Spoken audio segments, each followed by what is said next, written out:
মামুন সাহেব বলছেন? জি বলছি। মামুন সাহেব, আমার নাম তারেক রহমান। আসসালামু আলাইকুম। জি জি, ভালো আছেন? জি আমি ভালো আছি, আপনি ভালো আছেন?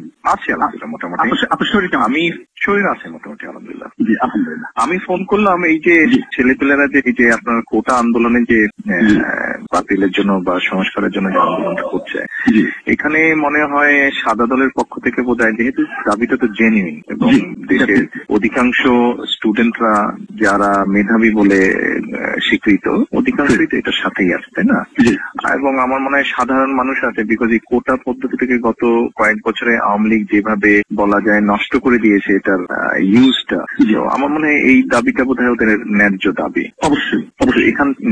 এখান থেকে আমার মনে হয় আপনারা যারা আছেন সাদা দলের, বিশেষ করে আমাদের মনে যারা আছেন, আপনারা এটাকে একটু অর্গানাইজ করে এদেরকে একটু সাপোর্ট দিলে হয় না? আমার ব্যক্তিগত ধারণা যে সাপোর্টটা দেওয়া প্রয়োজন, তবে প্রয়োজন অর্গানাইজ ওয়েতেই সেটা করা প্রয়োজন, তবে অর্গানাইজ করাটা বিভিন্ন কারণে সম্ভব হয় নাই। তবে এখন পরিস্থিতি এমন হয়েছে যে আসলে অর্গানাইজ করার সময় হয়ে এসছে, এবং আমি শিওর যে আপনি বলাতে এটা আরো বেশি এক্সপার্টাইজ হবে নিশ্চয়ই, তবে নিশ্চয়ই আমরা সেটা করবো। তাহলে আপনাদেরকে তো দায়িত্ব নিতে হবে, দায়িত্ব নিয়ে এই জিনিসটা করতে হবে। তো আপনি একটু এগিয়ে আসেন তাহলে। অবশ্যই আপনি একটু কথা বলেন, সবার সাথে একটু কথা বলেন তাহলে। Thank you. যারা যারা এখানে আছেন সবার সাথে একটু কথা বলে এই জিনিসটাকে একটু অর্গানাইজ করেন। আমি আরো দুইজনকে বলছি, আমি আরো দুইজনের সাথে কথা বলছি। আপনি একটু আপনার অবস্থান থেকে একটা ভূমিকা রাখেন, একটু ভূমিকা নেন চলে।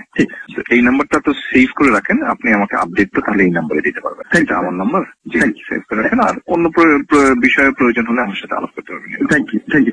আমি তো বিএনপির চেয়ারপারসন, উপদেষ্টা পরিষদের সদস্য, আর আমি কেন্দ্রীয় কমিটির সভাপতি। আপনি জানেন, দোয়া করবেন আমাদের জন্য। বিভিন্ন প্রয়োজনে আমি যোগাযোগ করবো আপনার সাথে। জি, I am expecting a update from you tomorrow. Okay, কালকে বা টুমরো একটা আপডেট আমি আশা করছি।